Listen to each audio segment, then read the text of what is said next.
Y'all come on in, baby. Come on in.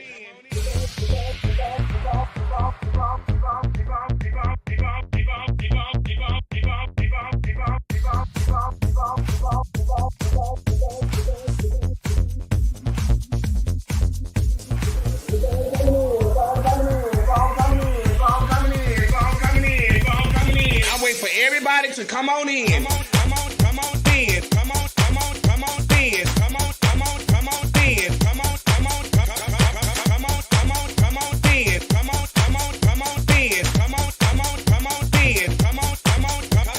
Come on in. Come on in. Come on in. Y'all keep on coming in. Keep on coming in. Come in. Y'all know when I go live. Y'all know I'm gonna go live. Keep on coming in. Keep coming in. Keep on coming in. Keep on coming in. Come on in. That's right. Keep on coming in. Y'all keep on coming in. Come on in. Come on in. Come on in. Come on in. Come on in. Come on in. Come on in. Come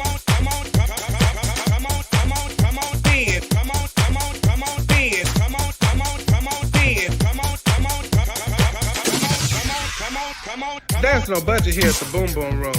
See, we have no glam squad here. There's no hairstylist, no nail technician, no makeup artist, just you. This is a do-it-yourself type of gig over here, sweetie. So guess what? This will separate the little girl from the women. Now let's get to it. Y'all keep on coming in. Come on in. Come on in. Come on in. Come on in. Come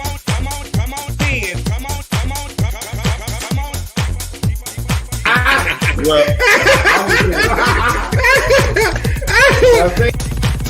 y'all come on in, baby.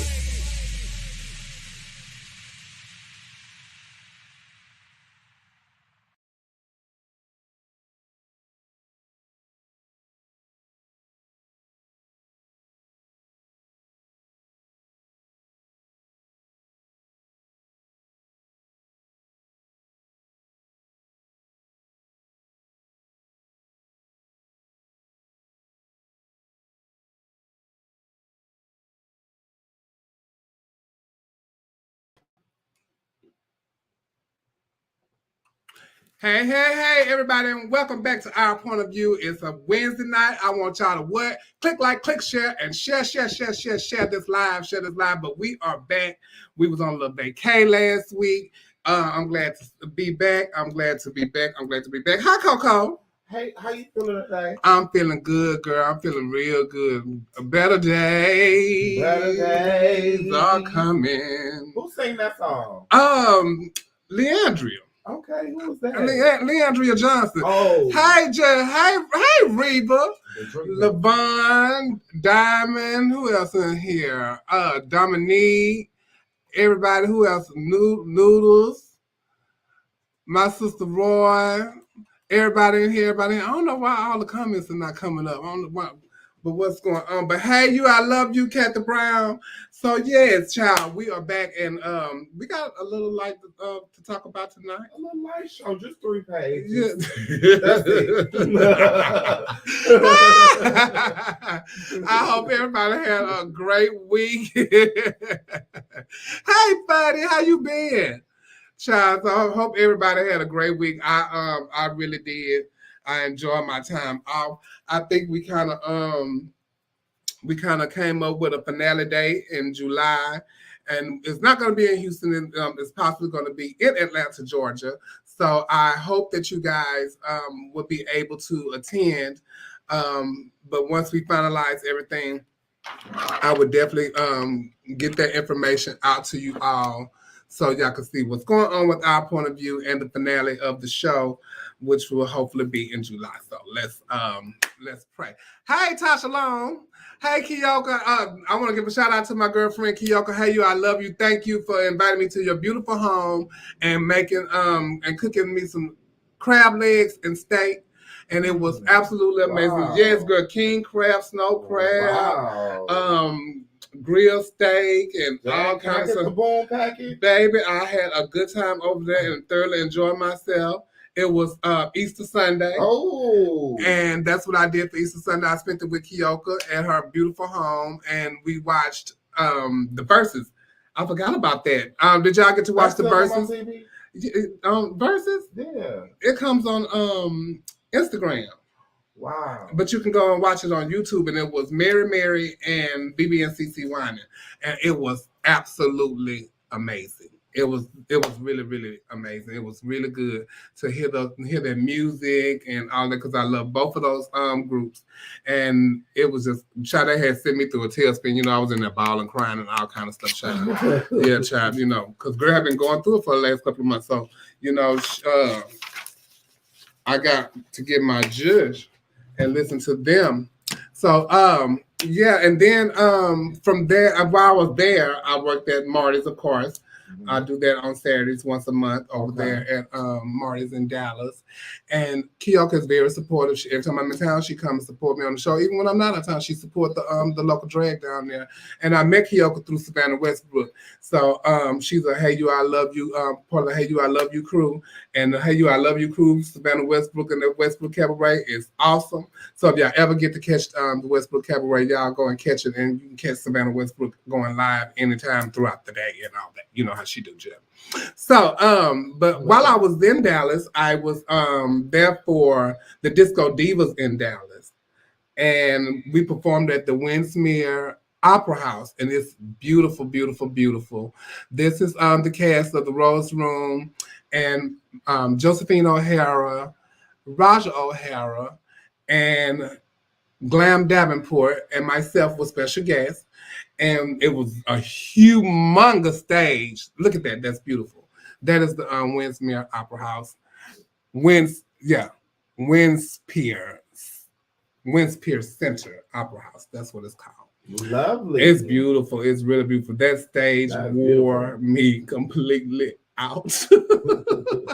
Big stage. It's huge, child. And we did it 2 years ago also. And so they had us back this year, and it's amazing. We got to sign the wall, and when you perform there, everybody signs the wall. Even Michelle Obama signed the wall. So we up there with amongst the greats, child. So it was really amazing time. We were off last week because I was in Chicago representing for my sister Teresa Griffin, and I went live and showed some live clips of her performing. It was so good to see her perform and get to listen to her with her full band and her background singers and all that. It was truly a Teresa Griffin experience, and she will be at the City Winery in Chicago on May 29th. So if you're in Chicago, go check her out at the City Winery in Chicago. I can't wait to have that experience, because she said when she goes to the City Winery, it's a whole different feel, baby. So shout out to my girl Teresa Griffin, and thank you for having me, and thank you to Anthony and the Fahrenheit, I think Fahrenheit Incorporated, something like that. It's a organization in Chicago that helps the LGBT community, and they gave the event, and they were honoring Teresa Griffin.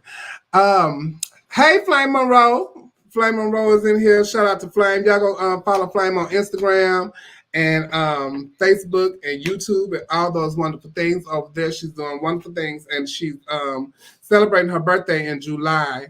So I think it will be in New York or DC. I'm not quite sure, but she will give y'all the information on that. I'm sure it's going to be an amazing time. Teresa Griffin will be there along with some other people, and I'm sure it's going to be a great time there celebrating Flame Monroe's birthday. This weekend, day after tomorrow, Friday, I'm out of here again. On the road again. This time I will be going to Boise, Idaho. Yay! For the Kobe Kiki with my girl Sasha Kobe and Osiris the Masters Kobe and the kids down there in Boise, Idaho. I will be there Friday. We perform Friday, and I'm off on Saturday, and we do a brunch on Sunday, and I'll be back home on Monday. So it's your 39th, girl. We're not even gonna play like that. So it should be a good time with me and my girl down there in Idaho. Yeah, I think so. Yeah. The Airbnb is beautiful. Okay. It got beautiful scenery and all that. Fresh air. And you know, child, I haven't really been smoking like that. You know, and today is 420, so happy 420, everybody. Okay. And so I really haven't been smoking like that. But I guess I will be definitely back to myself by this weekend. I already know that Iowa, baby. Up in Iowa. We are supposed to go to I think drive up to Washington or somewhere. Okay. Because it's legal there or somewhere. So I hope that we get to do that on Saturday. That'll be cute. And get to hang out and do all of that. They got they got dragging I'm gonna go live and stuff so y'all can see what's going on down there and so y'all can get y'all judged because I'm excited to see myself.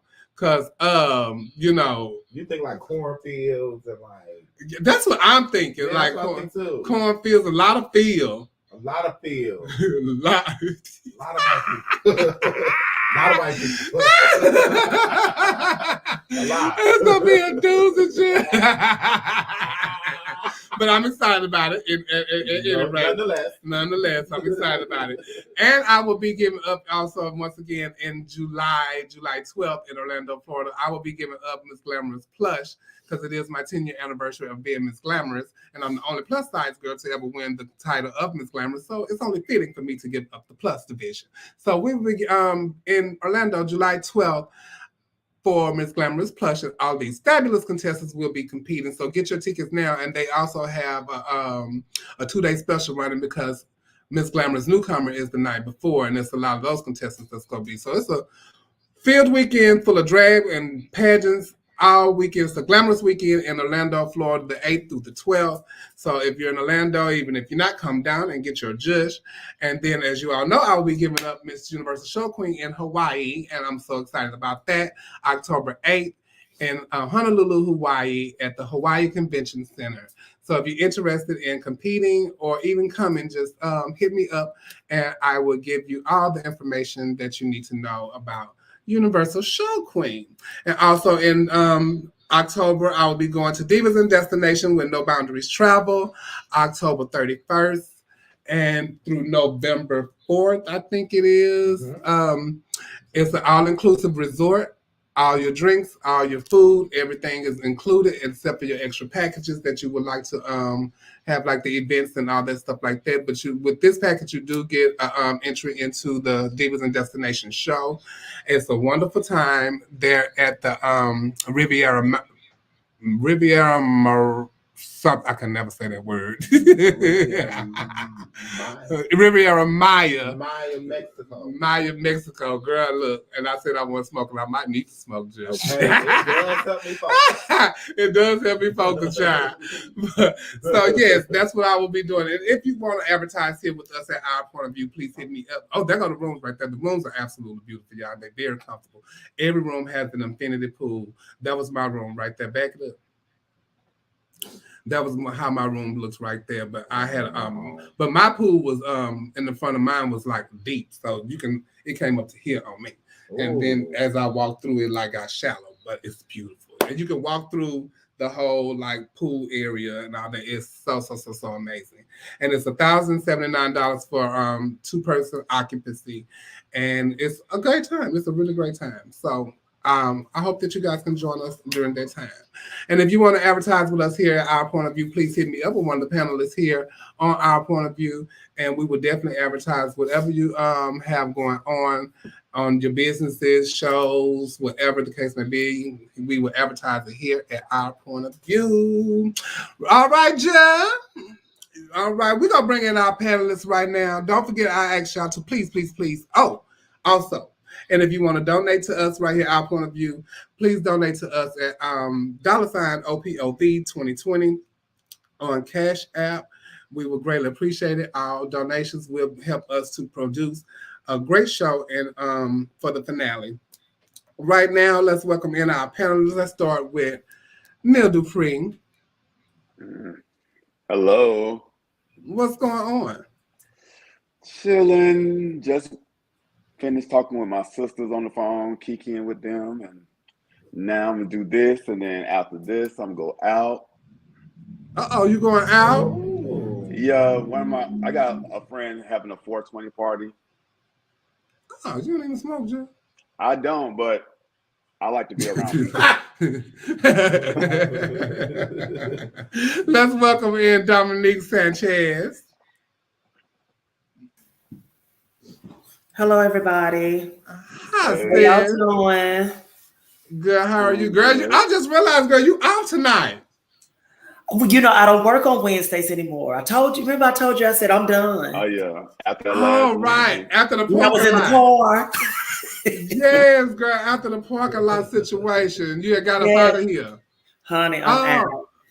Oh, okay. Well, girl, it's good to have you back and behind a white wall, and we can see you and stuff. Okay. Ain't that the truth? You ain't sitting in the car or none of that. Girl, not at all. Oh, okay. Feel comfortable. Sick then. Let's welcome in our special guest host for tonight. Let's welcome in Amaya Glamazon. Hey. Hey. What's going on, Judge? Nothing, Joe. Just sitting on the side of the bed, just waiting in the lobby. Just waiting in the green room. Yes, man. It's good to have you here, girl. We got you on the show. The chains have broken. We are free. You can what? I can run my damn mouth. Hello, somebody. Well, you was already doing that. But I was trying to be respectful at that time. So now it's gonna get worse. That's what you call being respectful, girl. Try, girl. Hey, you do what you gotta do, okay? You do what you gotta do. At the end of the day, you got your judge. Oh, we got Trent in here. Let's welcome in Trent, everybody. What's up, y'all? Hey. What's going on? I had to make sure I was off because Amaya on here with no title. I don't know what she was given with a title. Hello. Okay, Trent, I saw y'all earlier down putting down the snow. Or was they wiping the snow up? They were putting that shit down. It's so they were putting the snow down. It's crazy because it snow one day, it rain one day, it's the sun out the next day. I ain't never seen nothing like this. So y'all filming and y'all got to put the snow down when there ain't no snow. Well, they put this white sheet all over the ground. Then they just spray all this white snow all in the trees and stuff. It's TV magic. Child. TV magic. Hello, somebody. Why is this? I don't even want this. Oh, okay. So, child, Trent, how you been? I've been good. I've been down here in this state, and it's pretty white. And I'm not just talking about the snow. Yeah, I've been here, so I need to go. So I needed to get away. So I hopped to Vegas this past weekend to help a friend celebrate their birthday, and I had such a good time. I hadn't nothing, but a good time. What state you in? I'm in Utah. I'm in Salt Lake City, Utah. Oh, with the Mormons. Yes. Only thing I agree with, they get to have several wives. Now I agree with that. I love that idea. That's right up your alley, honey. I think I might be a Mormon. Hey, Flame on here. I saw Flame at the RuPaul Drag Race show. Flame, you walked straight past me. I started to throw something at you like you don't know who the fuck I was. It was dog though. It was dog. Hey, Flame. Did you enjoy the show? I did. It was really good, right? I was hoping to see Trinity there. She wasn't there this week. That day, but it was good. Big Eureka is a problem. Really? I ain't seen her in the show. Good. Who took Trinity's place? I think Trinity is out on not feeling good right now because she did post she wasn't feeling good and she been in the bed every time somebody posts so she in the bed. So we hope you feel better, Trinity. Who took her place? Get well, Trinity. I don't know. It was some more Drag Race girls. It was only 5 girls on the show. Yeah, it's a good show though. I can't wait to I can't wait till they get my sister in there. So we need to go on get Kennedy in there so I can go on down there and see her shake it up a little bit. Yes. Shout out to Big Eureka. That's my girl. Okay. And Coco. What was I getting ready to ask? Amaya, that's what I was getting ready to say. Amaya, how you been and how's things been going for you It's been since going. Black America? Yeah, it's it's been going really well. I'm kind of back to myself now and doing my own little thing, and I'm still working at the same business and stuff like that. I'm doing good. Oh, well, good. That's good. That's good. It's good to hear that. Child Flame told me a story I was intending to look up, and I forgot. I don't know if she talked about it on her show or not, but she had told me it's not even on our lineup, so I'm going off there. And it's time for hot topics, y'all. By the way, so Child Flame had mentioned to me about some guy robbing. I don't know if he robbed a store. Flame, did he rob a store? What did he rob? So he robbed a place, and there was an award for a reward for his arrest. Right? I think it was like $20,000. Oh my God. Do y'all know this man called the police?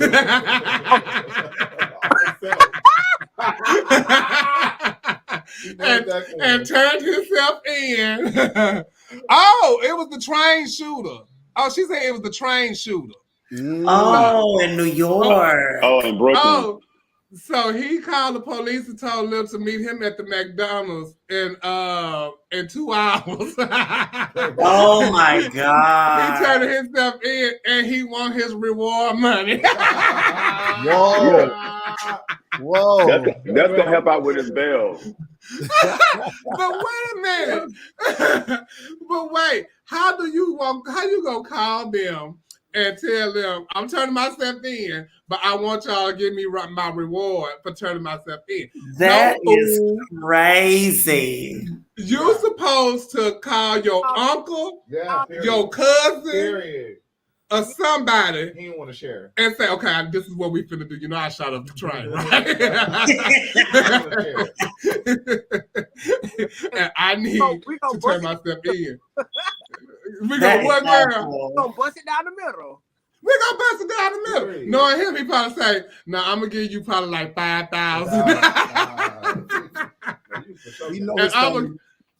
I'm gonna keep 15 for myself though. Child, he ain't gonna be in a position to negotiate. So, girl, they're gonna take all that money. They're gonna take that child. That money is put back in the pot. Back in the pot. Yeah, back in the pot, honey, and we gonna go and take you down. And they said he went without no hassle. They came and, and took him money. He went quietly. That's a damn shame. I tell you, I've had some friends that I've used to call the world's dumbest criminals, but I think that's probably like one of the dumbest ones I've seen. You know, I just can't. I don't know nobody that's so as stupid as that. And it's a lot going on up there in New Jersey, in New York and New Jersey and stuff like that. We done came by where 2 New Jersey inmates that is in a jail in New Jersey. Put the other one up, girl. Yeah, it's another one in them. But they became pregnant from the same transgender female. And so in New Jersey passed a law where they are allowing transgender to be housed in with the with biological females, and you don't have to have the sex change, your SRS surgery or any of that, because you're trans. So therefore they in there getting their judge. Oh my God. And so put the picture back up. So that's her. That's Demi Minor, and Demi has claimed to be. That look like BJ. Oh BJ keeps saying it. BJ, you don't got these people pregnant. Oh Lord! So it's really not a shock to me that a trans woman got a woman pregnant. No. It's that's not a shock to me, but it may be a shock to some. So hey, I don't know how they go do. But can we really call it a trans woman? Uh-huh. Whoa. Yeah, Well, yeah. Y'all gotta do better, trans women. Oh. some of them maybe. Maybe she just started. Maybe she's just Hold in That's a look nigga what with Brian Maybelline on said. his eyebrows. That's what that You, is. you know, all you got. If you label yourself something, then that's what people have to call you. These Listen, days. You can put on the wig. If I put on the wig right now and say I'm transgender, y'all gotta call me a transgender. see what I'm saying? Because we saw the footage of the man in the store, and they kept calling him Sir the White Man. Remember? Oh yeah, I remember Listen that. to me. Yeah. And he It's went ma'am. off. It's ma'am. He had went off on those people. Let me tell y'all something. Yeah, today. It's too much. We'll get on that. That's a whole nother subject another day. They're gonna have to really put up what trans really is. Because you think you're a woman, you put some McDonald arches on your brows. That man had grease mark on his brows. That's a whole dude. Of course he was fucking the women in there. My God. That's a whole dude. And see, that's why that's what I don't know. They got to be more careful when they put some of them trans women in there. Like I'm thinking, like, do they have? Don't put me in there. Huh? Put me in there, baby. Who's the blind flying? Child. you a what, girl? I just, You gonna go in there and get your dress? Oh my God.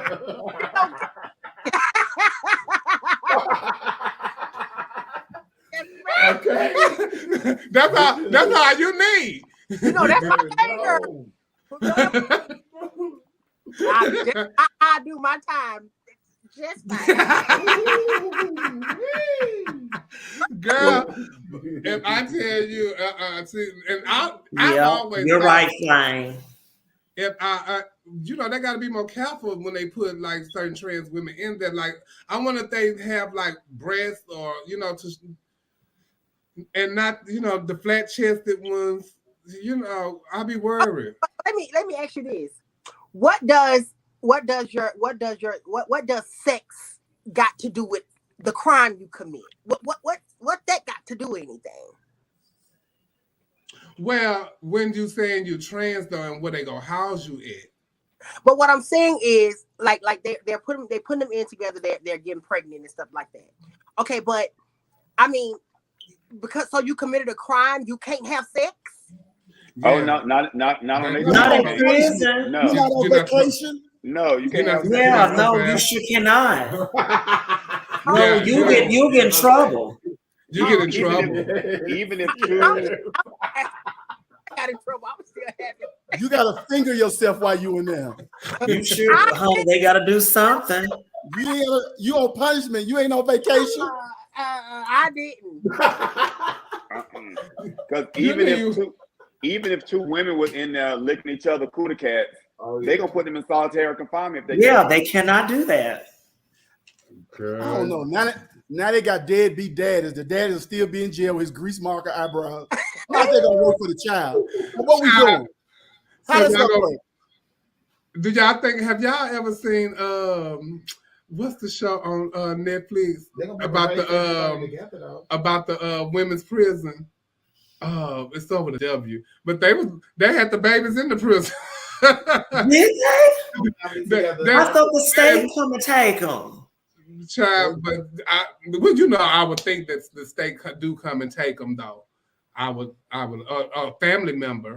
I would like to see the two women who got impregnated by this person, because I'm like, not even the correctional office wanting to have sex with y'all, and no other man in there. Listen, that man was getting out the shower. That trans, I'm sorry, was getting out the shower. Probably was hung down to his knees. Oh my God! Probably said, "Wait 1 minute. I'm gonna meet you in the back in a few minutes."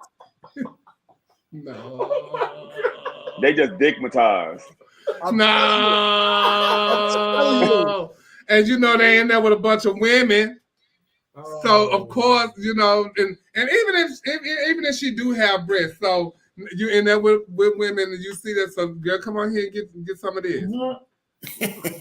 That's all. You gotta be funny Fantasia. She always watching us. Love you, Freddie. Hey, Freddie. Yeah, so they come on, get you some of this. But I don't care about them titties and stuff. I done seen a lot of titties and He didn't have no titties. That man had shoulders like mine. Because I thought put like the picture back up. the days I'm not Ain't no titties involved. I'm not Nigga said they should have pulled out. Ooh. Nothing. Look. My son. Demi has claimed to be the person. But maybe she was just starting. No, she still grow hair. But maybe she ain't transitioned in there. That's my No. grandbaby She got a little something in her face. She thinks she got some feeling. I don't know, y'all, but I don't okay. know. So That's just Demi Minor right now. I can't. When she become Demi Moore, it's gonna be a lot. She gonna look beautiful soon. Demi less right now. Okay. Y'all so tired. Child, Kirk Franklin's son, back to that, Kirk Franklin's son has been arrested for being in connection with a missing woman who is believed to be dead. And I think they, if I'm not mistaken, that's how they look like E.J. Johnson. But E.J. Johnson looked like Jennifer Hudson. Oh, no. Okay, well, that's another story. But anyway, so We're going to fight. So I just think that is just like, I don't know what has become of that story and how he then became in connection with this missing woman. But yeah, child, he was just on that new show, the Bad Boys of LA, and getting into it with Milan. That show, it started off real shaky for me, but I like it now. I like any kind of travesty. Yes. I'm gonna watch it. I haven't watched it. It's a cute. He's a little mental. Kirk Franklin sounded a little mental. Yeah, but he is. He's been through a lot. His mama may be his cousin too. Oh my God! Now what? I can't obtain. Well, we know that his wife that he's married to right now, but anyway, but I don't really know like the ins and outs of the story, and I haven't heard anything else about it. But they did say he was in jail with no bond, and so he don't even get to watch the show. So it was wrongfully arrested and charges were dropped. Okay, thank you, because I never knew what happened. Andrew Caldwell was on the show, but she left because she had got into it with the folks on it, and they said that she said he was out of here. She make it to the house. They said they called her and told the producers tried to go into the airport to persuade her to come back. She wouldn't come back or nothing like that. She went on home and they told her, well, we paid you and you need to send us our money back. Check. Let me tell you, he read them folks so bad in the house, they was finna whoop her ass. She didn't make it to the house though. She said, "You're not gonna put your hands on me." That is a first language. Baby. But baby, they fighting in that house. They laying chairs and everything. Yeah. That's all it is fighting. It's so trashy and foolish, but after I'm watching it a few times, now I'm invested into it. So now I gotta see what the end gonna be. Milan it's is so funny, like I don't want to watch, for some reason I don't want to watch the gays in that type of environment. I'd rather watch the straight people act the fool. Like Basketball Wives and all that kind of stuff like that. I'd rather watch them. I don't want to see like people that I know on that type of show making a mockery of themselves. And we already getting a lot of backlash for a lot of stuff in our own community. So I really don't. Will Smith couldn't even smack a motherfucker in peace. You know what I'm saying? Hello. Okay. I don't mind sending, because they make a market of that stuff on Facebook and Instagram Live and going back and forth, and OnlyFans people going back and forth. So they make a fool out of themselves anyway. So might as well get a check for it. Yeah. Man.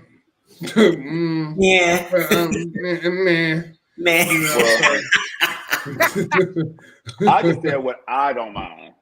Yeah, and I'm just like, man. So I just don't want to see it. And I don't want to watch it. Child, so the Wade family took a family photo over the weekend, and everybody was posted with their loved ones, and I thought it was a very beautiful photo. And I who is the young man in the middle? Right? Is that the son? That's It may be The the older right. son? that's the son. That's his older son, Uh-huh. and that's his girlfriend, right? Oh, okay. And then you got Zaya and her boyfriend. Yeah. Oh, is that her And then- boyfriend? Yes. And then they also posted a picture of Zaya, and she was kissing her Oh, the boyfriend. boy kissing.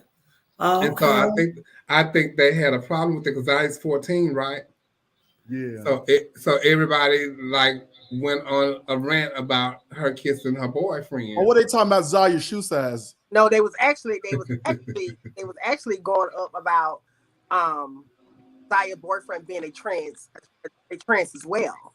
Yeah. Trans. Yes. Trans man. Look, Flame just said Zaya's like a Maya smashing the trans guys. So wait. She's a trans man? Yeah. Yeah. Oh, I thought she was Okay. transitioning into a girl. No. No. Not Zaya. Oh. Oh, no, that's a whole different ballgame. I thought the girl was transitioning to be a girl. She just wasn't like, you know. Oh, No. she's a girl transitioning to. Oh, okay. No, I'm lying. It's still pussy and dick involved. Period. Hey, That ain't right. Okay. That ain't right. They say Trent, they not going to hell for being gay like that. No, they not. No, they not. Well, that ain't right. Yeah, you talking about Zaya about to get some. Zaya getting some, baby. Zaya getting that, baby. Trust. So, yes, I am gay, sympathy. I am really gay. But child, yeah, I don't even know what to say. She 14. She 14 and she is getting her absolute judge. Wow. But you know what, Chevelle? Yes. A lot of Please people tell was mad too because Zaya hair was nappy as a motherfucker. She like she was doing one of the commercials. With the children, 1-800, 25 cents a day. They Oh, said, Trent. Don't do Zaya like that, child. Y'all read Beyonce daughter when her hair was nappy, and now she got hair down her back, and so, child, maybe she going for the natural look. But who said the parents exploiting the kids to stay in the press? That's tired. I don't think they exploiting their kids. I really don't. Do y'all think they are? I do. I do. Because those You think pictures that- right there, those pictures right there should go in that photo album or keep them in their phone. We ain't got to see everything. They want to. Because one thing they know is that people are going to get outraged. You understand? Number one is 14-year-old. Number two, the shit's so confusing. Like we got Brad Pitt, you know, and a young Naomi Campbell kissing, and one got a, you know, it's too much. Too much.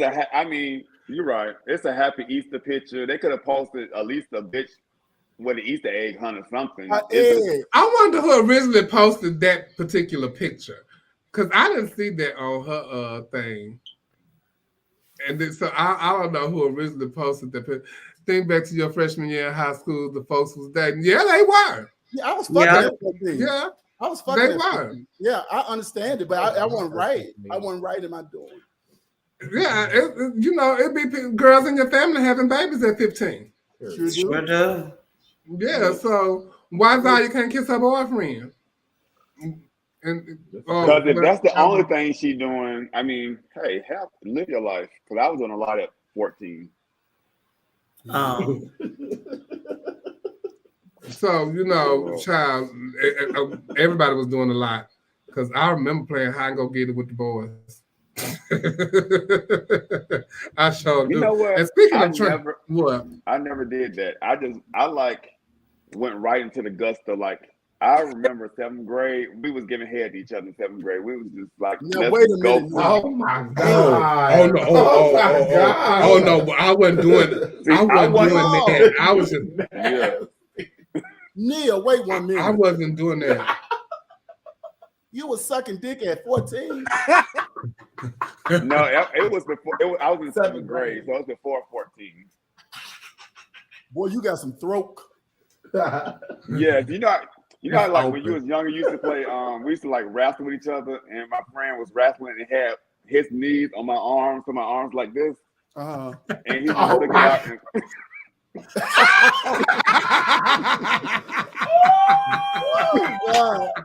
God, this is too much. Child, no. All I remember is just like hunching. I didn't really do that. I was hunching and kissing. I wasn't doing the licking and ooh. I didn't even know what hunching was. When people talk about hunching, I'm like, what is hunching? You too busy taking it in the mouth. Yes. You passed that. Baby. And a girl at 15. That don't make no sense. I just don't. Ooh, I'm gonna have to go back and revisit some of my friends from back then and ask them, can we just reenact some stuff? Because I feel like I made late. I feel like I made late. Speaking of trans model Shauna Brooks had outed Benzino, and she's pretty. Benzino is stating that it's not true, and 50 Cent went on a rant. 50 Cent love it. She said, "My intent is never to out anyone, but my truth is always T. While it's painful to relive publicly, I'm tired of men loving girls like us only behind closed doors and treating us as if we're disposable when it's no longer convenient. They want you to be their toy on their time." Well, when you got with him, I feel like when you got with him, and how long were you with him before you felt like that? Mm-hmm. And he wasn't the only one that you have probably been with on behind closed doors. Yeah. And when you get with one of these hip hop artists or anybody, and you're a trans woman, if they not saying right off the bat, "You my girl," right, and we finna go here and we finna do this, and y'all only spending time and out the way places, or even in your home, That's it, right? That's right. Yeah. And so, how long are you with him before he, say, y'all together and you with him for a month? Okay, well, when we go say this and when we go do this? So I wonder how long they was together before she decided to even out him. I just feel like outing somebody is never an option. Even if I'm with somebody who you got a boyfriend or a lover, and me and you playing on the side, and I get mad, I'm gonna tell your lover, like, it's never cool to out anybody to me. Like, you play your position, you play it well, and when it's done, you enjoy the moments and the memories, and you move on. And it's just certain people that you, especially as a trans woman, there's certain type of men that you deal with that you already know what the story's gonna be. Mm-hmm. You know going in that these are not the type that's gonna want to, make you public. And I also kind of think that he actually did that because, listening to the conversation, he was basically telling her that he will not come out due to the fact of what people would think and how they would look at him. And he was explaining that to her. So I kind of think that that particular conversation made her out him. But she outed men before, and so when he even started dealing with her, that was his fault. Right. But did he know that? Did he know that that's what she, that's public knowledge. Yeah. It's it's all on YouTube and she's known, to have outed men before. And she's a popular trans girl. So yes, she is. He knew that there was a chance that she can't have a mad day and be ready to tell it. And I know that she know going into it that how men are with trans women. That's because people don't quite know what trans is. See, I could put a wig on and say I feel like a woman today and they call myself trans. Okay.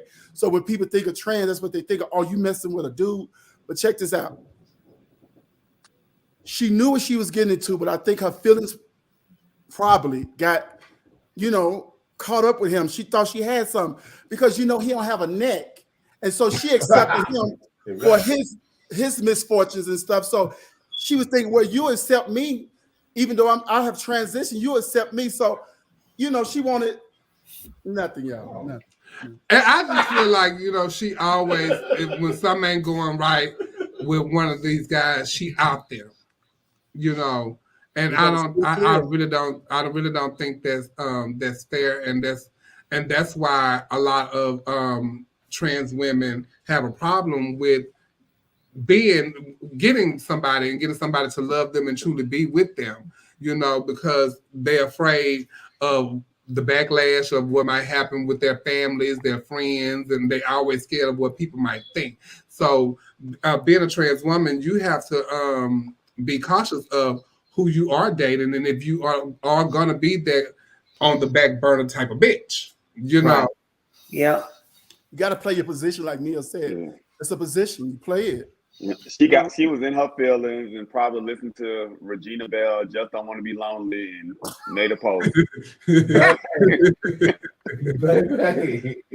the same girl who was dating the guy from Family Matters as well? He wasn't dating though, right? No. That's Sydney Starr. Sydney Starr. That's Sydney Starr.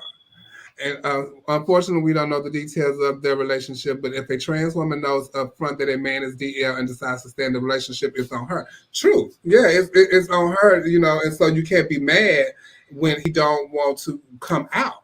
But they are human, though. People have feelings, and it can go too far. He can treat her well. He can make her feel like she's the only girl in the world. He can do all this stuff. He can eat her from front to back, head to toe. And this will make your feelings fall deep for somebody if they fucking you right. And treating you right, then it goes somewhere else. You know what I'm saying? She was tired of, you know, being kept a secret. So now she ain't no secret no more. Just leave it there. Just leave it. You are a popular transgender woman. Just leave the situation. You did not have to out the man. You was already with him. Yeah. Do you ever think that we'll come to a place in life where it's a normacy for a man, a straight man, to be in love with a trans woman and go freely through this world without the ridicule of people? I know, especially in the Black community, is where they feel the most need at. No. We still ain't got to the point in the Black community with two males yet. Yeah. Child, we ain't even at the point to where we're accepted amongst the gay community. So, child. I was just going to say we accepted in ourselves in our own community. So yeah, so no. Look at how we just sat there and when a trans woman date another trans man, or a trans woman date another trans woman, or a gay boy wants to date a trans woman, it's a mess. It's a problem. It's always a problem with. Do we know any trans girls that have a relationship? Is that a thing? Do. Really? I do. Amaya, I know that you like the feminine side of things too. Would you date another trans girl? No. Okay. But I know trans women that have liked trans women, but I don't know if they actually acted on it before. I've heard things, but there is a couple in San Antonio been together for over. Now I've been knowing them for over 25 years. Wow. And they beautiful. One is a Hispanic and one is Black. The Hispanic girl I've been knowing her, she has always been trans. Her boyfriend just did drag, and then he transitioned, and now they are both of them sickening. Two beautiful trans girls, and they've been together for years. They run ass together and all that. They're making a corn. No, that's right. They're making a corn. So, and you know, it was never shunned upon with them. I've never heard nobody say anything about them, and I've been knowing of them since I came out. I've been knowing of them. I've never heard nobody talk ill about them. But then you have like all of this going on, and you know, child. So yes, there's such thing as trans lesbianism, honey. It really is. You know. Moving on, child. Darius Cooks, a chef in Atlanta, is in the news for doxing his clients, child. Do anybody know him? I have no idea. No, that's not none of y'all. I don't know him, but I went to his restaurant before, and the food was good. Yeah, which one you go to? It was in East Point. Well, not East Point, College Park there. Yeah. Well, he's been known for doxing his clients, and I guess what that is when you take people's information and put their private information on social media. So when people make bad comments about whatever he has done, which he sells like cookware, he does live feeds, he hosts parties, and the parties can range from like $200 and some per person, and when he produced these parties, they come with like a 7-course meal and all kind of stuff like that. And so some of these parties have has happened, some of them haven't. He owed people money. He has cookbooks, and people have ordered a product from him that they haven't got their product. They haven't got the cookbooks. They haven't got the cookware. It was a party he was supposed to host in Dallas, and the owner of the house, he canceled the rest of the Dallas event, but some of his customers reached out online when they didn't get promised refunds. No response from you at all, and no refunds for the 2 tickets I purchased. I'm out of $430 in a plane ticket. How long will it take to get my refund from the Dallas event? And then he blocked them without no response.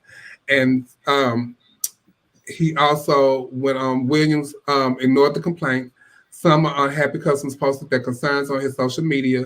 Williams responded by blocking critics and posting their private information online to alert his followers. Some would then bombard the original post and with offensive marks. And he got an F rating from the Better Business Bureau. And so his followers would like attack these people that he would go on his social media and put their information up. And he even at one point put up a person's phone number. He put up a couple's child on his social media, and he would talk bad about these people that would go on his page and ask for their money back, or they would leave some type of response about the experience that they had with him.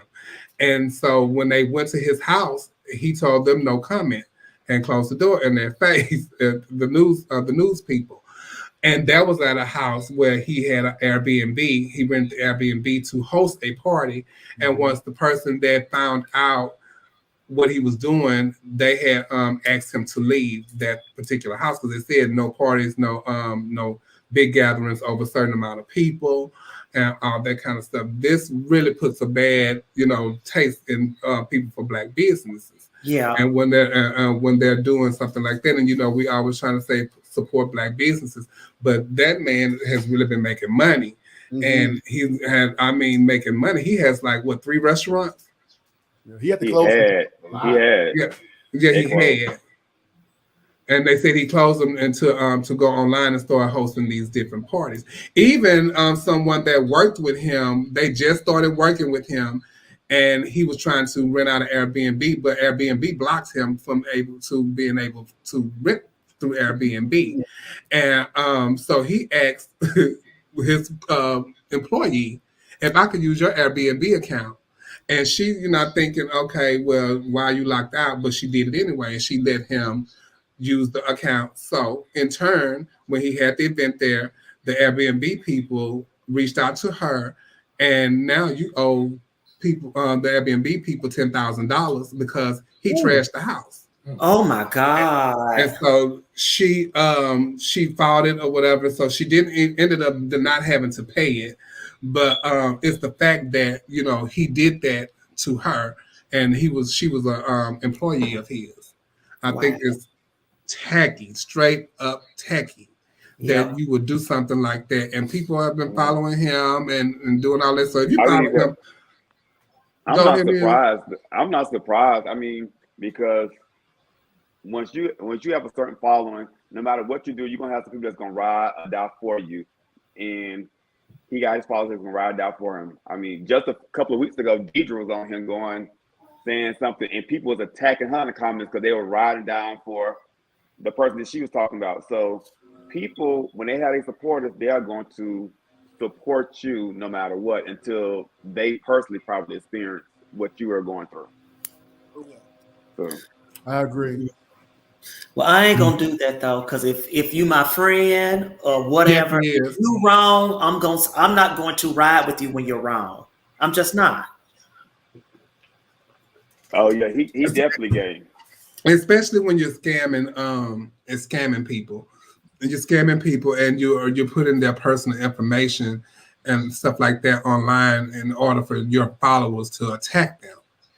I think that's tacky and that's so disrespectful. Can something legal be done about that though? By him doing that?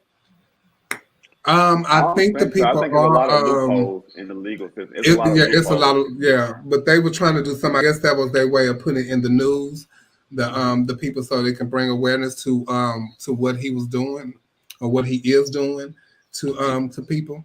So, and then a lot of times you got to realize what you're dealing with. I don't really utilize people till I'm able to read reviews on who they are and what they are.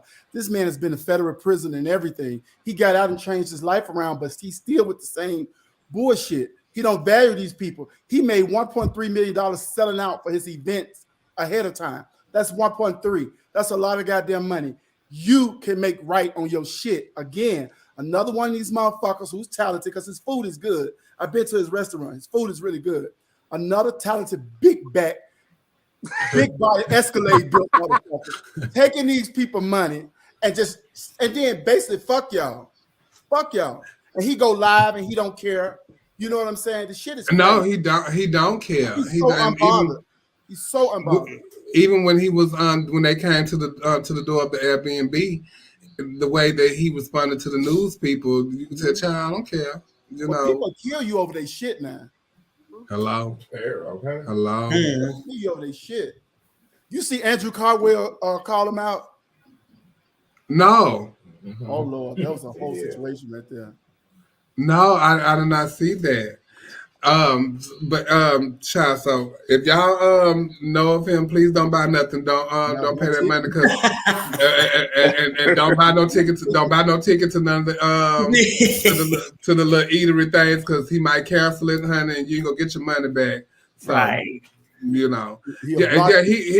He be online making jokes about him and everything. He clowns. So I'm just like, I'm gonna skip over something that y'all don't even know that's in here. I have been watching I'm a big Law and Order fan.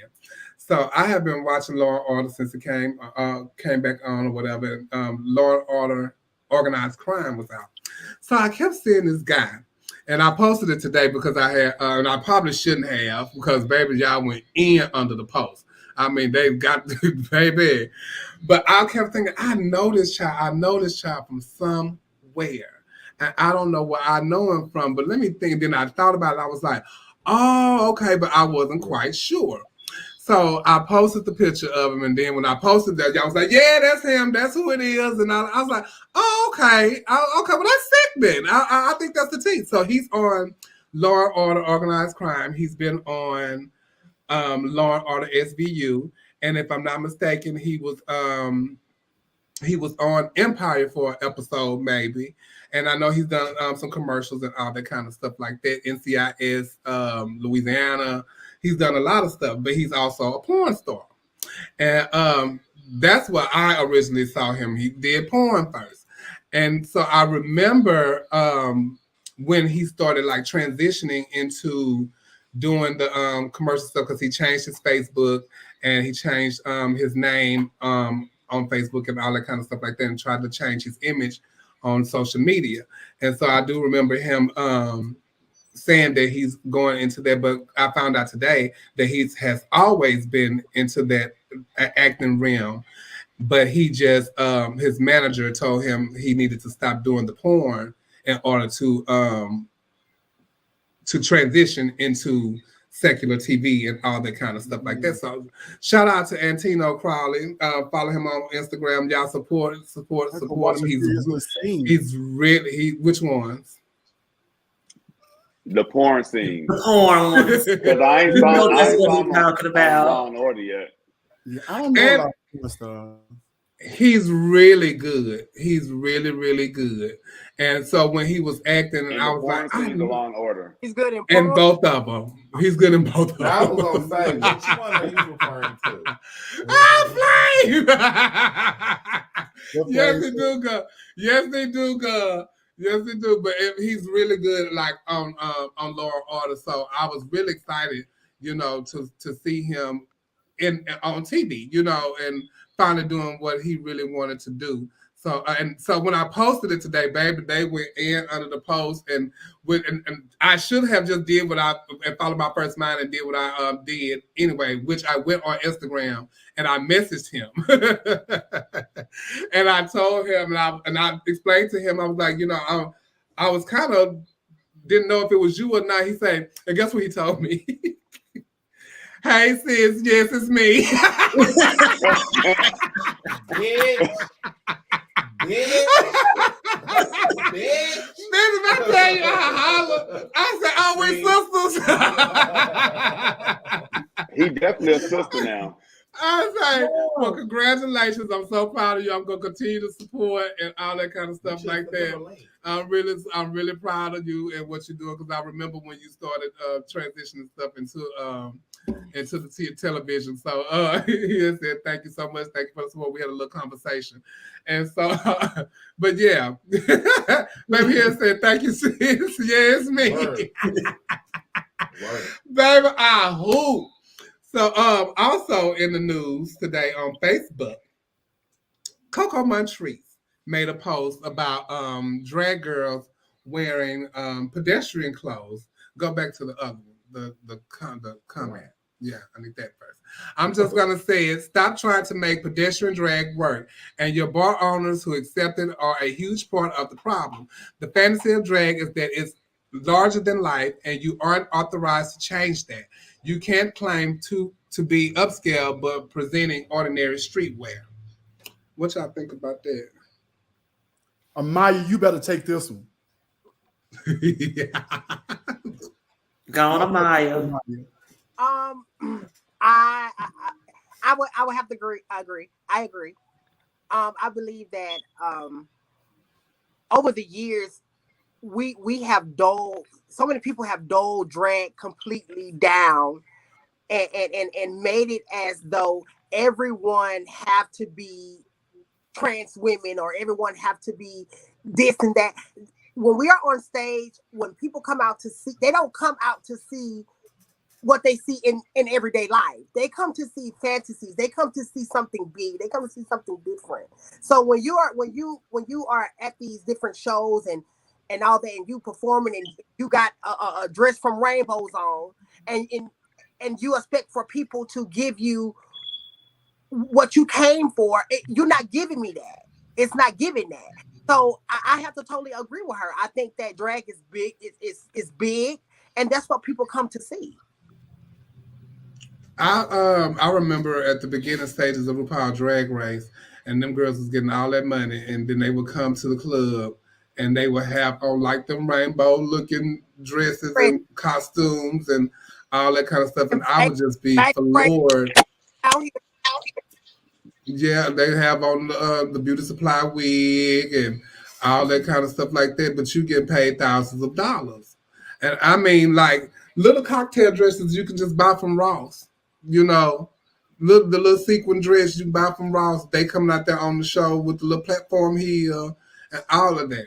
And I just think they was dressed for less. They was dressed for less.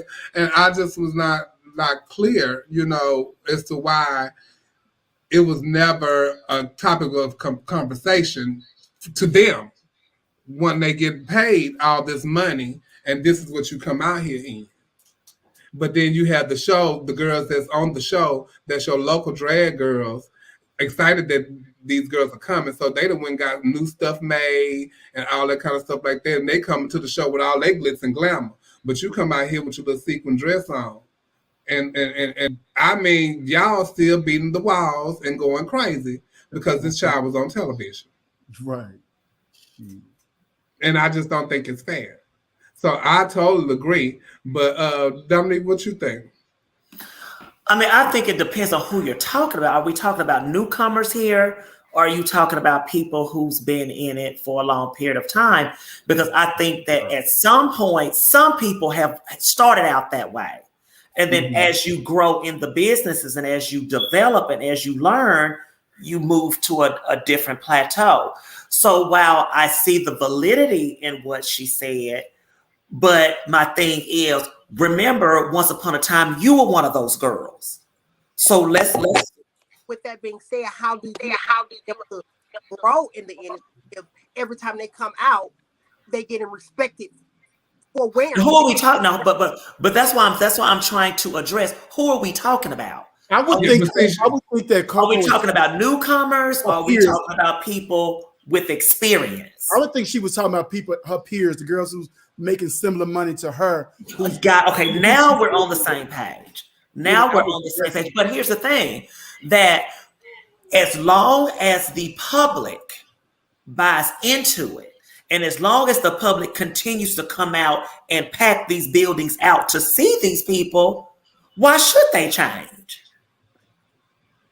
And if these places that's booking them will continue to pay them $3,000, $4,000, $5,000, then why? That's why she's saying our club owners is part of the problem. Yeah. Because they're not making it known to them, okay, well, I just paid you such and such amount of money and you come here with this. This is not what I was expecting or, looking forward to seeing. And I done paid you out this money. But they continue to book them more than one occasion. Exactly. So as a patron who just goes to shows and see it, I definitely see her point of view, because, when you go to some shows, you have trans women who just want to be trans women. They just want to be pretty. They want to put on the gown, or they want to put on something that's just to me, basic. It doesn't give me the illusion of drag. It doesn't, it's not bigger than life. It's just not, it's not fun. It's not entertaining. You just want to be pretty. And pretty, I see all day from men and women throughout the day. So pretty was probably in 15 years ago, but I want to be entertained, me personally. So I don't get into just the but there's something for everybody. Everybody has a taste of what they want to see. And there are some people that do want to see the girls with just a G-string and some pasties on. There's something that caters to some people. So that's why when you're booking your shows or when you have your showcast, you have a mixture so that everybody that comes to see shows can get something, a little bit of what they want to see, because everybody's not going to like the same thing. Mm-hmm. And I mean, and then my thing is, even in the mainstream entertainment industry, there are different types of artists that do different types of things. And they bring to the table what they bring to the table, and people they are marketing to certain people that like what they bring to the stage. So it should be any different. Flying said, I would be humiliated if I'm on stage and you come up and tip me and I'm wearing the same dress. I would be devastated. Because guess what? If I came to the club and somebody had the same thing on as me, I'm not wearing it no more. I'm not wearing it no more. And I promise you I'm not. I've thrown it away. I have before. And even if I came to the club and I seen you in it and I'm not in it that night, I'm not wearing it here at that club no more, because I know it's somebody we might end up at the club with the same clothes on. No. And so, child, for them to go, what, Neil? Sometimes some people just lazy. And some people just do certain things. Like if I have something in my closet, I'm just gonna pull it out. If I got this, I'm just gonna pull it out. If I know the song, I'm just gonna do the song. And that's just in every profession. Like even, and I'm sure in your profession, Trent, in my profession, if a teacher is doing the same thing they doing 3-4 years ago, they gonna get marked off for that, because you shouldn't be doing the same thing over and over like that. Things evolve. Well, I think to add to what you were saying, Neil, you were saying how the girls just want to be pretty now. I don't even think Coco talking about those girls either. I think she's talking about these girls who just go up there with some shit they was planning on wearing to the club, go on stage and perform, call right out the audience to perform, and make it the same thing she's making when she got on all the rhinestone feathers and big wigs and makeup around. You know what I'm saying? I don't mind a girl standing there being pretty, because that's a skill too, because they have to take their hormones, they have to exercise, they have to drink their water, they have to look good to stand there and do that. That's a skill too. But I'm thinking talking about them regular bitches that come straight off the street and jump on the goddamn stage, musty and shit, with them streetwear on. Well, they have really been lighting her up. So Crystal Aaron had posted, "Stop wearing pedestrian drag and filter your face." Oh my I God. was like, child, well, that was rude. You must be one of the pedestrian drag she talking Right. about. A hit dog walk. Yeah, because you felt some type of way. you know about yeah. What Neil? Never mind. Never mind.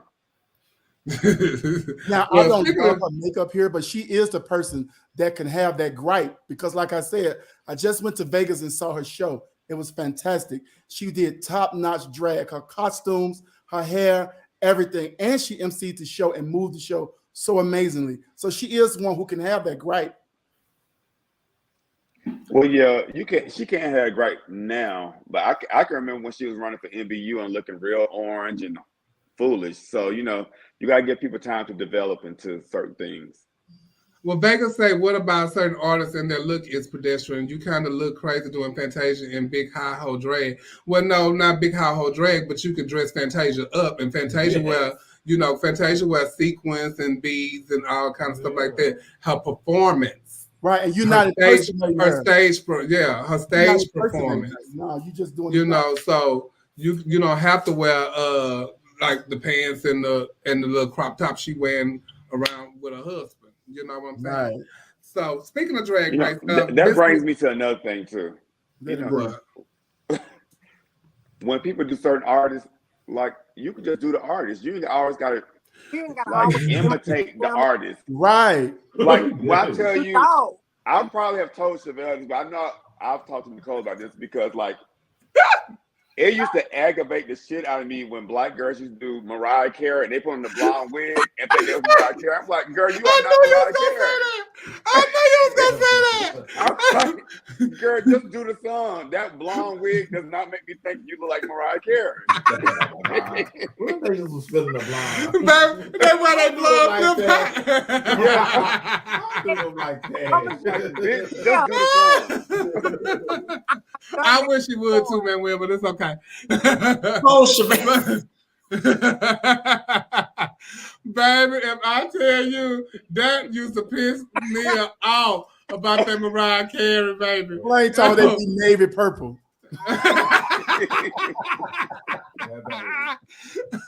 Oh my God. Child, so speaking of drag race, this Friday is the finale of RuPaul's Drag Race, and the top 5. Angeria made the top 5. Yay, Angeria! This is everything. If I tell you, that is she looked absolutely amazing. And the back piece was made from my friend in New York with New York Feathers. He puts together a little cinema back pieces and stuff like that. So y'all reach out to him if y'all want to do Universal Show Queen. And this beautiful dress was made by, what's his name? Anthony Weaver. Anthony Weaver. Beautiful. Nice. He weaved that motherfucker. It's okay. Yes, he did. Yes, he did. She looks stunning. And also the other top 5. So congratulations, Angeria, and to all the girls. Congratulations, And who else we got? Bosco. She looked cute. Lady Camden. What Trent? Diabetic. And Diabetic. Baby, y'all love to hate Diabetic, baby.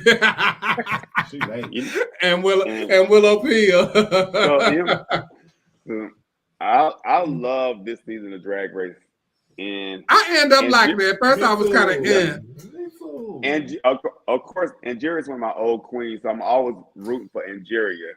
If Angeria does not win, though, it's 2 queens who I can see winning, and that's Lady Camden or Willow. Willow Peel. Those are the 2 who I really like. If I'm being non-biased, when Diabetic wins, Diabetic gonna win. But Diabetic be on her shit though. Diabetic be on her shit now. If I tell you, Diabetic been good these last couple of weeks, child. Diabetic has gotten, and she's gotten better every episode. She's gone up a notch. Yeah. Child, nervousness. So I will be watching on Friday, and we'll talk about it next week and see see what happens. Also in the news, I didn't get no screenshots. I didn't do any of that. But while we were on a little hiatus for a week, Amaya, you had some run in on Facebook. you had did some little rants about drag and what you thought drag is, and that was from your point of view, right? Yes. Okay, so explain to us why you went on your rant that day, because I woke up to it. Well, that morning I had woke up with hell in me, just to be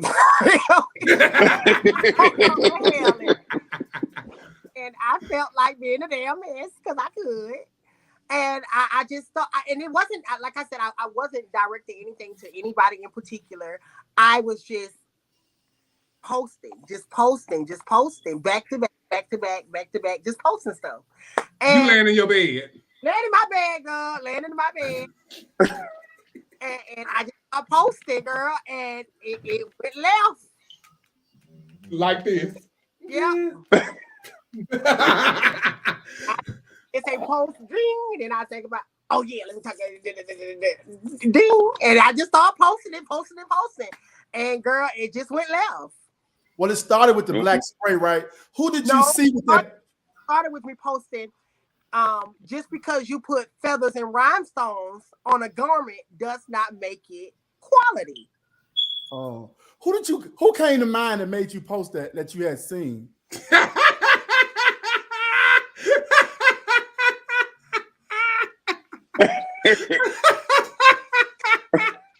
Yeah, you know we like to call names on here.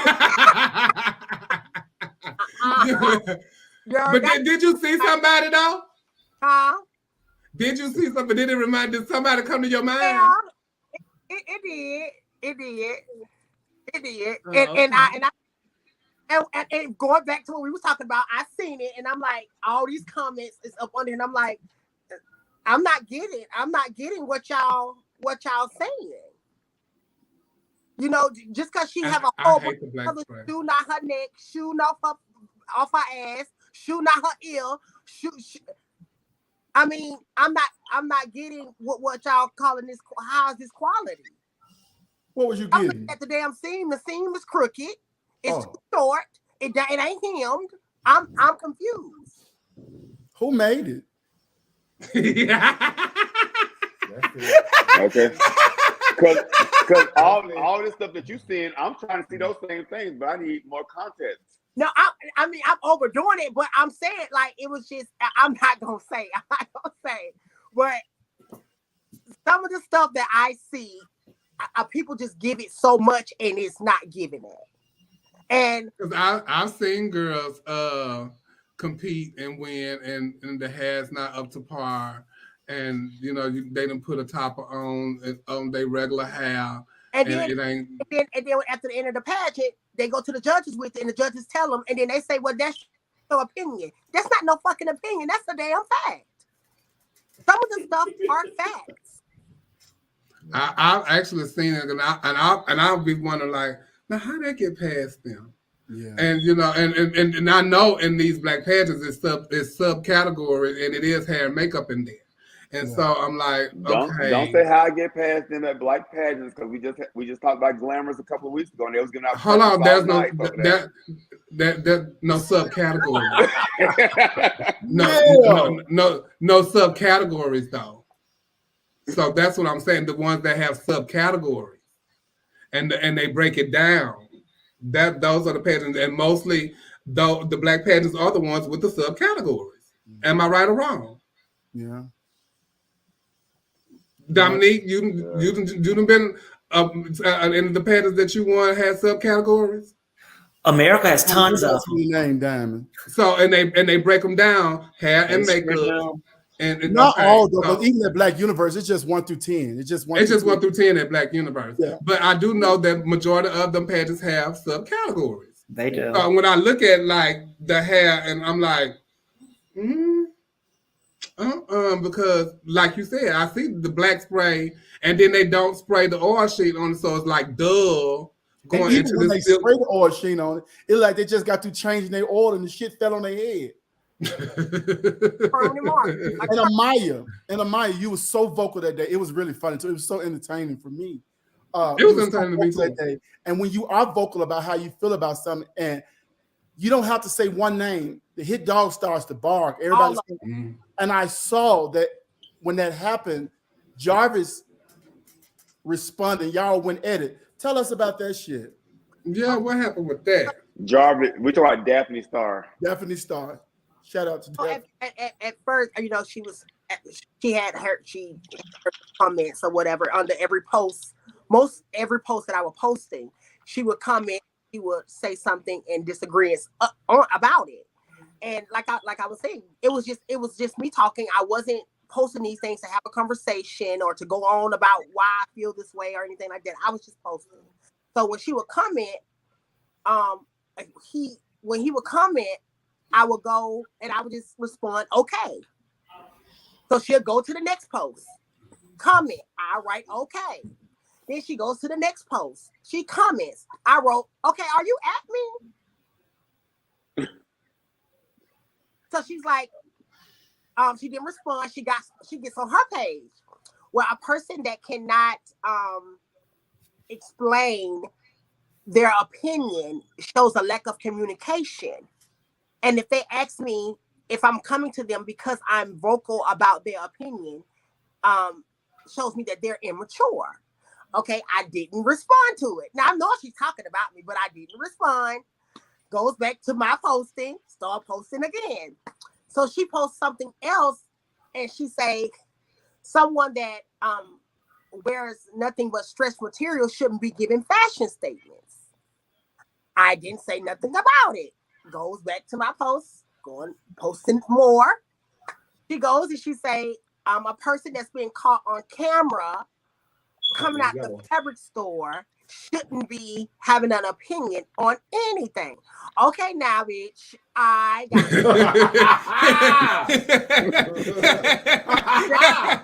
just like your hit dog holler, bitch, you made mine holler. So now that's right. Girl, you're great. I made a post and I went in. I made the post and I went in on her. And she didn't respond. Well, she did respond, but it was very light. So she decided to go live. So after I made that post towards her and directed it to her and tagged her name in it, she spammed that post. And when she spammed that post, I'm sorry, Maya. I'm sorry. I don't mean to interrupt you, but a lot of people didn't get a chance to see that post because it was taken down. Could you tell us what that post was so our viewers can understand where we're going from here? Okay, well, when she said what she said, I wrote her. The post was basically, I said in the post, I did not direct anything to you in particular or anyone else. My opinion is my opinion. I don't have to explain my opinion. I don't have to give you an explanation on why I said and posted what I posted on my page. But on another note, you can't say shit about me, being that I seen you when you walk in to Registration at Universe, high as hell, running around talking about they coming to see Daphne Star and all this bullshit, looking like Tina Turner that was fighting in court with Ike for her last name. Oh, after that, you go upstairs. Then after that, you go up and you jump from Tina Turner character and jump to Whitney Houston character and go up there and pass out and die and all that shit up there. You can't talk about me. oh my God. And that's what I meant. Because again, I didn't step to her and say nothing or directed anything to her.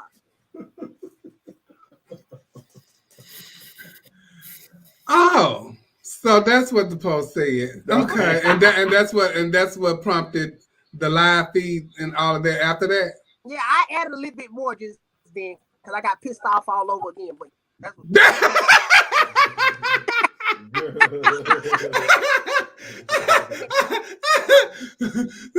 oh, okay. Oh, so and I know that after the fact you had said that y'all talked in the inbox or something. No, we didn't talk in the inbox. She spammed the post, so they put me in Facebook jail. So I couldn't respond or write anything on the comments for like 3 days. But at that time, she didn't went on to her other page and went live. Oh, okay. He spoke about beating your ass, beating the fuck out of you. I hope y'all don't fight over these little words. Oh, really? I didn't know that. Oh, yeah. He threatened to beat my ass. So But it's can not you that guys serious, be in though. the same room together? Are y'all gonna be okay? I don't know about him, but I will be. You still got your heel? Both of them. And she's in Houston. Please don't take that boot with you. Yeah, it really ain't that serious. You know, like you were saying, you was just stating your opinion on certain things and views and how you see it. But you know, nobody should get in their opinions in the bunt about how you feel about things. Even when I went live in response to her and him, I didn't threaten him. I mean, it wasn't that serious. It shouldn't came down to him threatening me, telling me he gonna beat my ass. But I mean, it shouldn't have came down to that because this was basically off of my opinion. It was right. And then it was to help somebody. A lot of people, like at the end of the pageant, they don't understand how they lost. And a lot of stuff you were saying was so true. And instead of people learning from what people are saying, everything don't have to apply to you. It's just like trail mix. You eat what you like and spit out what you don't. You know what I'm saying? So everybody don't have to agree with you, but you were talking some good shit. Like, this is stuff y'all can fix next time y'all in front of somebody for a pageant. So you won't be looking confused when you lose. And that's what I was doing. That's what I was doing, Trey. I wasn't directing anything to anybody. Yeah. At all. And it's fun because one of the viewers on that watches us every week had we were talking about some stuff with pageants and all that kind of stuff like that. Every time we talk about pageant stuff, someone hits me up in my inbox and asks me like certain things and like, well, what is the correct way to do this or the correct way to do that? Even when you was making your post, some of them people that has hit me up before have asked me about stuff that you said. So, you know, I'm like, you know, some of this is truth and I get it, you know. And that's, you know, you can't base everything off of what she said, but some things you got to do for your own and learn for your own, you know, self. Mm-hmm. And so, you know, if you feel like that's what you want to do, then do it and try it. And if it don't work, then you know you're right from wrong. You learn from your mistakes. So I hope that y'all be okay. I hope that, you know, it don't get to the point where y'all get, because that don't really make no sense, because like, at the end of the day, it was your own point of view. We're going to go to commercial break and we will be right back. Okay, Judge? Okay.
I guess you just put it in there. And look like a motherfucking baby.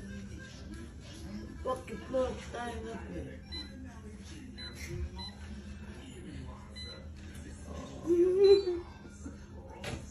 What? What is that? What you doing? I'm trying to stay close, huh? Fuck that microwave. Man, fuck with that goddamn microwave. You got to put it up. What you want to put it up? I did put it down, son. This bitch don't even fucking work. God damn. Now what the start button is? It still say open. What the fuck am I opening for? I can't even open this bitch. Where your food at? God damn. Where your food at? Up in the damn microwave, nigga. Nice. Mama, that's a safe. Fuck, this is a microwave, nigga. Oh, that's a safe. Jones gotta be hurt. You gonna lock the food up in the safe. Fucked up, goddamn. What the fuck this is? I thought it was a damn microwave. Man, this fucked up, yeah. Damn.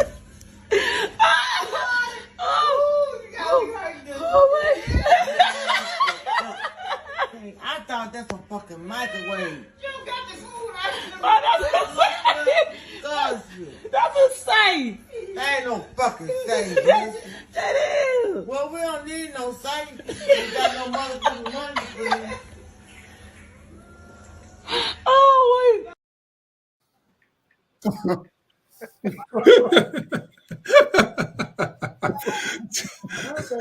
Because I put it up there. Oh, Child, she said, "Oh well." Now, how she thought that was a microwave? You don't see no timer. You don't see no timer, no nothing, huh? That shit took me in. That was Child, somebody in here asked me, well, did Savannah pay for all the commercial time? Yes, she did. And that's why I'm talking about support. Thank you, Savannah Westbrook. Yes, she did. paid for her commercial time. Yeah, Thank you very much. Yeah, man. And I said we will advertise you here on here, and she made a great donation to our point of view for her commercial time. So yes, God, shout out to Hey You, I love you. Child, now it's time for our general topics. Listen. Huh? Yeah, what? Because We can't hear you. What you say?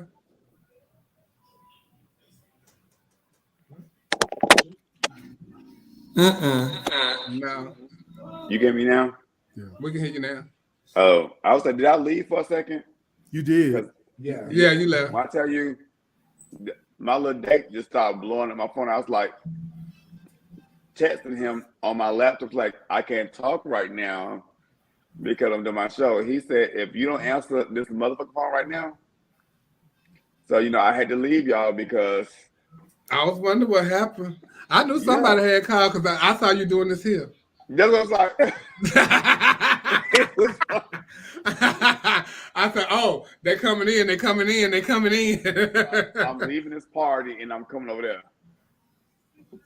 Oh. You gonna It's get 420, flooded? baby. That's right. It's 420, baby. This He one, gonna put his knees right here. this one, I got to do the Hey, plug. Tony. Oh, you gotta do the plugging. I got to do the yeah, I got to You do all gonna the put plug. you gonna put your knees. Yes, I got to come here. He got to, I got to turn to a boy. Oh my God. It's so exhausting and draining. I know. See, when y'all got all of them different identities instead of just one, Yes. it just be too much for y'all. I wanted to say, okay, girl, come on, girl. Look, speaking. Lucky you, because ain't nothing out here to fuck. Oh, goodness gracious. not Salt Lake City, child. So yeah, and look, and Trent, I stayed in Wendover, Nevada, and that's like an hour away from you. Mm-hmm. And in between Wendover and Salt Lake City, I was in the Lacoste traveling show, and I stayed at me and LaWanda and the rest of the cast, and it's like in between Salt Lake City and Wendover is nothing but salt flats. And so it's its own little city. It got like ain't nothing there but casinos. Mm-hmm. And so the nearest McDonald's was 99 miles away. And a mile from that McDonald's, you enter into Salt Lake City.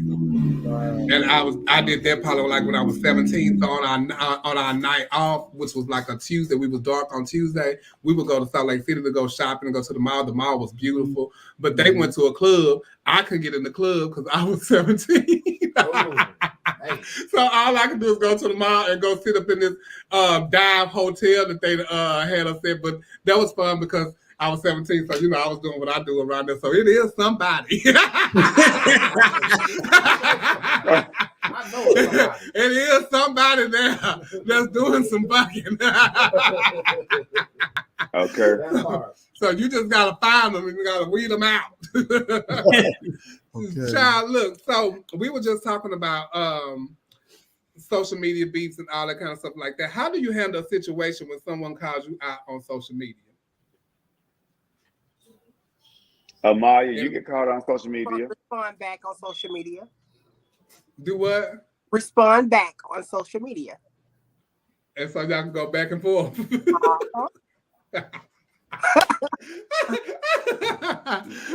Dominique. I don't know if I've ever been called out that I can remember, but yeah, I wouldn't get. See, I'm not as brave as Amaya. I ain't got 2 high heel shoes. I'm just gonna sit. I'm just gonna ignore it. Oh my goodness! Well, it takes too much energy. It takes too much energy to do the back and forth, and I just find it so emotionally draining that I just, I'm just like, child, you know what? Whatever. I've been called out on social media before by some queen from the Bahamas one time about me competing against LaWanda. And because me and LaWanda competed against each other and I won the pageant. And she called herself calling me out. But once I read her, she didn't come back. So there was no back and forth type of thing. And I really don't like social media beefs and stuff like that. If you got something to say to me, I want you to call me, especially if you ain't said my name, so you ain't talking to me. I was at that pageant too. I was staying. I was down there visiting you during that pageant. Oh, you sure was. You sure was. And I jumped in the pageant, child, but I did call her and ask her, the tea. Because mind you, what a lot of people didn't know, when LaWanda was going to do the pageant, LaWanda was giving me the prize money anyway, because I was getting ready to go to Classic. So what it amounted to, what she was going to give me, I won, and LaWanda ended up winning what she was going to have left over from what she was going to give me. So she didn't have to give me no money. I went and did the pageant and got the money my damn self. But I asked her, if it was okay. And she was like, yeah, Chanel, yeah. But what they don't know is LaWanda done that to me before. LaWanda had got me ready for a pageant when she was out overseas somewhere back in the day, got me ready over the phone for the pageant. I got to registration. Guess who was at the pageant? LaWanda. She didn't even call you. And she didn't even call me, and she beat me in the pageant. So, child, it don't make no difference, and that's my sister. So it doesn't matter. And I know girls who done competed together and, okay, girl, let's go do this pageant. One of us go win. If we get win the first one over, we put the money in the pot and let's split the money. Yeah. That's a good deal. If it's one of them pageants. Everybody want to sit out for their sisters and shit. Then their sisters get there and don't win. And this is just a hellish situation. Yeah. Okay, yes, it is. I don't get into it with people on social media. One, because I really don't post a lot of personal things about myself on social media. But secondly, I don't really care about what you think about me either. So you can't rattle me because I don't care what you think about me. So that's why I don't get into it with people on social media. I'm like, bitch, you can say whatever. I don't mind it. Get your life, have fun at it. Because once I get up on this, I'm gonna go play cards. I'm gonna have fun with my friends. I'm gonna keep going. Go flood somebody out after the show. Hello. Yeah, I don't mind it. I'm not above it. I know people say, well, you work this and you work with celebrities. I don't give a fuck. I'm not above it. You reach out for me, I gotta reach back for you. And we can go as long as you want to go. I'm not offended by what you say about me. I know my flaws because I get up and look at the motherfuckers myself when I look in the mirror. I know what the fuck going on with me, my life, and everything else. But I can go as long as they want to go because I laugh at jokes and talk about it. You understand? I can be with it. So go ahead and tag me in the shit. That's another thing. I don't get really rattled with people. Like I can I rattle ain't people. rattled. I live. That's sport for me. Yeah, see, I can rattle people, but I don't get rattled. That's what, like in the early days of this show, No, you do I can not. say stuff to I can say stuff to Nicole or Portia or whoever. They are flustered boots, and I'm over here like thinking what I'm gonna watch after the show go off. You don't. And they are just flustered for the next few days, and I done moved on. And you don't be caring, honey. I don't be caring at all. So, so often we go through things such as illness, financial trouble, homelessness, heartbreak, loneliness, depression, but we choose not to tell anyone. Why do you think that is the case? Because you can't trust everybody. And people, when you tell people such personal things, they use it as ammunition against you at some point. Absolutely. And you can tell people stuff in complete confidence. And just as soon as you make them mad, everybody and their mama know what happened. So that's why I think that mental health issues, because we have to remember that, everybody's not mentally ill, they're just mentally stressed. And people go through things and they're more in a mental stress place.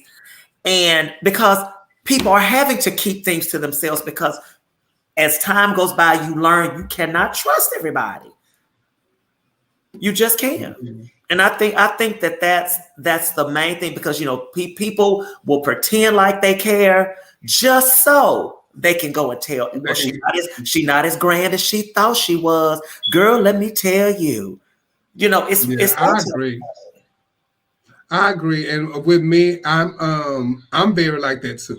When I do stuff, I don't tell people until after the fact or something like that. And sometimes when I'm going through it or depressed about stuff, you would never even know that, I'm going through it, because I don't let it show. And I kind of handle stuff on my own, and I internalize stuff a lot. I am a mother of many kids. So a lot of our kids, call me and they talk about, their problems and their issues and stuff and what's going on in their life. Even my friends do. But they can very seldom say, I've called them and say, I'm going through this and this, I need somebody to talk to. And I don't know why I do that, but I think, like you said, you can't trust everybody. And it's not that I don't trust my kids or anything like that. I'm just accustomed to it. And even when I'm sick, I don't reach out to nobody and say, I need you to do this for me. I would try to get up and probably try to do it myself. Yeah. And I think it's really kind of crazy. That's so unfair for you. That's unfair for you. It really is. And I get emotional when I talk about it a lot, because I do it a lot. I do it a lot. And I went through that this past month. And what a lot of people don't know, and I'm going to say it now, I went and had my gastric sleeve surgery last month. And I didn't tell nobody. I documented everything, because I knew once I started losing weight, people going to start talking. But, regardless of what the talk may have been about, I was going to talk about it on the show, but we're talking about this now. And I was in my house for a whole week. And the day that we did the show, when I got back, I was dead sick. And each time we went to commercial, I was either gagging or something was going. So then I stopped the show. And that's why I stopped the show, because I got sick and I went home to my mom's. And that's why I was at my mom's house for all of that time. And people was wondering what was wrong with me. And I had an emotional breakdown. And so you just can't trust everybody with your information sometimes, And so I get it, I really do. And I've always done that. And I try to get out of it, but, it's kind of hard. And I know it's hard. But like I said, and I feel sometimes we do ourselves a disservice by not letting someone be there for us. You can't trust everybody. So you have to align yourself with somebody that you can trust. Because we are meant to coexist with other human beings. That means they have to have our back in some type of way. Now, we have to go in with the notion that these are human beings. Anybody can have a mad day and throw that shit back in your face. That don't mean they don't love you. That don't mean that they won't be there for you. We all need somebody to be there for us. I don't care how much money you got. I don't care how successful you are. I don't give a fuck about any of that. We all need somebody that say, I'm willing to stay off work to sit with you until you get well.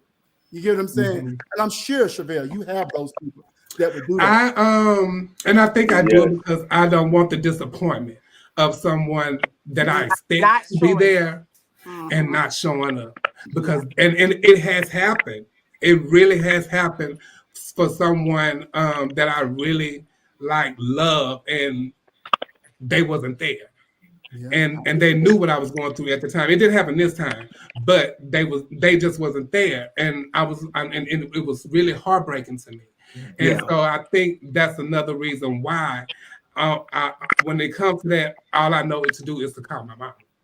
You know, Right. Right. But it's a beautiful thing you have her now. It's a beautiful thing you have her. Yeah. Because if I call my mom, I have to pay her. Shit. Child, look. So let's move on. Anybody want to say anything else on that? No, I do think like with that topic, it's certain people that we have friendships for like 15, 20 years, and those people we share things with and we do things with. Like, I'm not a person that's really accustomed to like new people and sharing stuff with new people. I can be cordial with new people, but I'm not going into intimate details with new people. And I guess in Chevelle, and I said, like I knew what was going on, but it wasn't my place or thing to say to anybody. That's why we're not doing the show or X, Y, and Z, because that was Chevelle's thing. But we feel comfortable sharing stuff with each other if we're going. I want y'all to get out of that. I want y'all to find somebody you can connect to. Because let me tell you something, and I'm gonna bring something up.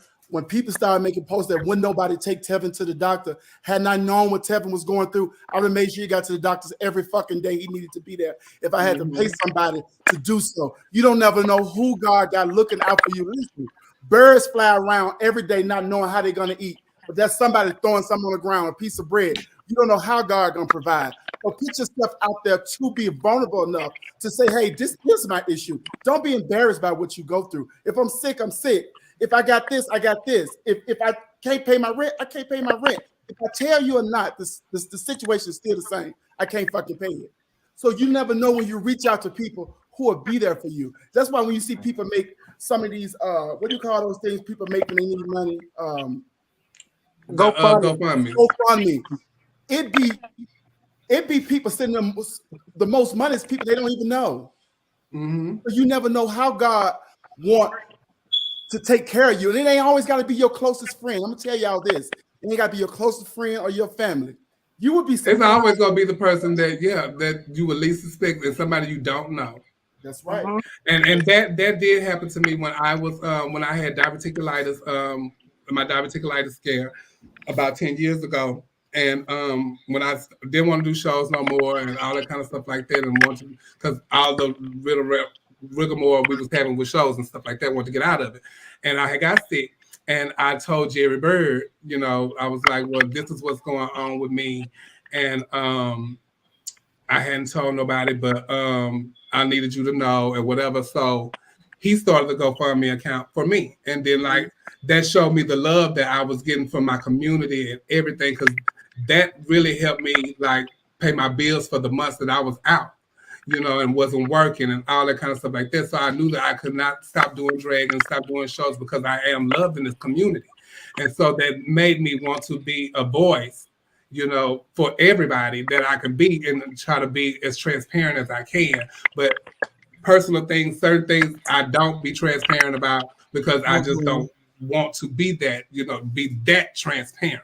But like I said, with this, I went through I'm not alone because I did tell people what I was doing, but I just told certain people.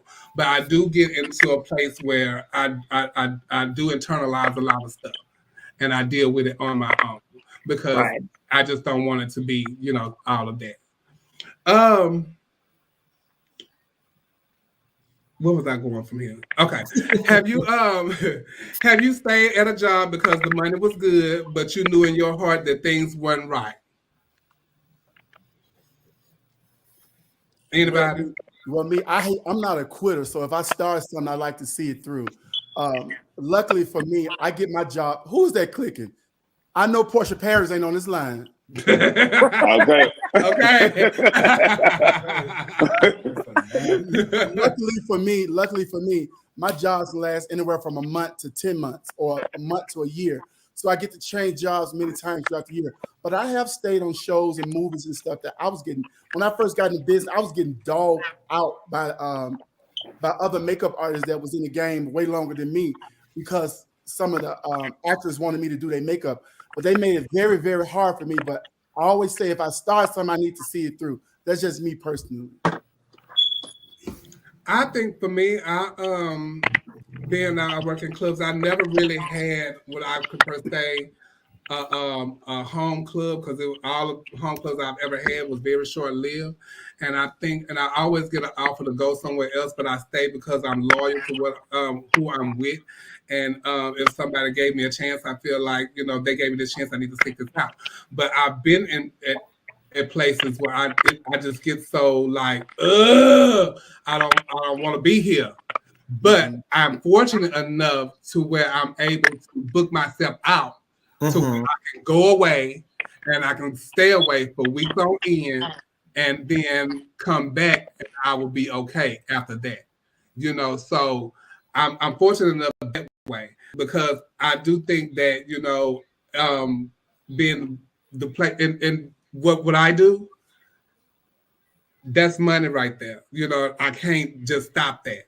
Yeah. And when I'm not working, I have this place that I can go to and I can still make the money regardless of the situation. And I can just block that out of my mind and just come to work and make this money. And it ain't got to be about the people that I'm around. Right. Amaya?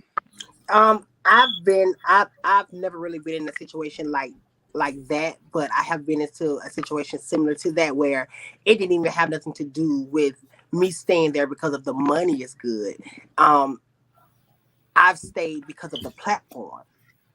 And sometimes that can become stressful because you are at a place where you're trying to build yourself, but it's not financially good for you. But because of the platform, you stay there. So I've been in a situation like that. Okay. I have, and it's somebody that I really had a lot of respect for, and I stayed there for over 20 years, and I did. The money was very good, and I got to maintain a certain type of life because the money was good, and there were a lot of things that weren't right. And, just the emotional damage that I dealt with because I stayed so long, the long-term effect was not beneficial. So while I benefited from a financial standpoint, when I came out of that situation, the damage that I had did to I self-inflicted myself with that damage. That was not the benefit. Neil? I've never been in that situation. Like, I've actually enjoyed work more than the financial reward because I'm a person who, if I enjoy what I do, the financial reward will come later on or it comes with the job. But as long as I'm happy with what I'm doing, that's the most important thing for me. So I've never had that situation occur with me. Well, that's a good thing, child. And you love teaching and stuff, and you love going up there with them badass children. I mean, it's always a story. I mean, child. Yesterday we had a student that was selling weed cookies, and he sold one girl a weed cookie, and she completely clicked out yesterday. Did she know what she was buying? I think so, okay. But she was running up and down the halls, and then when we stopped her first thing to me, she's like, "Are you a Christian?" And then she was like, "Because I need you to." She's like, "I need you to repent to the Lord." I was like, what's going on with? I was like, what's going on with you? She's like, I have a story to tell, but I can't tell you my story yet because I have to tell God first and then repent to Him. And once I repent to Him, then I can share my story with the masses. Oh my God. So Mama completely clicked out. I would have found that boy. Cookies. Did y'all confiscate the cookies? Oh yeah. Oh, he had a whole empire. He had cookie, marijuana, and $321 in his pocket. So y'all got the cookies. Y'all got the cookies and stuff.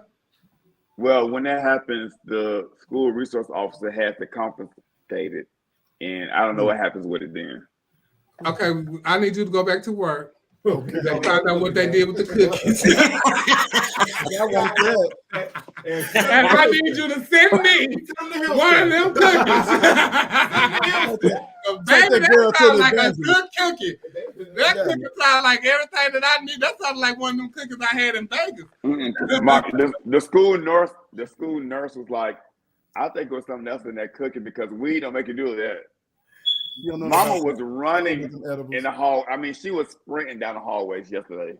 Baby, send me that one of them cookies. I love that. Send me one of them cookies, honey. Do y'all feel that do you feel there will ever be a true turnaround for this country, or are we in a place of no return right now? And we are at a war, and we are needed to start to vote on different stuff, and the primaries is coming up, and so it's time to like find some re-elections and all of this kind of stuff. So do y'all feel like we ever gonna be truly turned around, and or we just like at a place of no return? Dominique.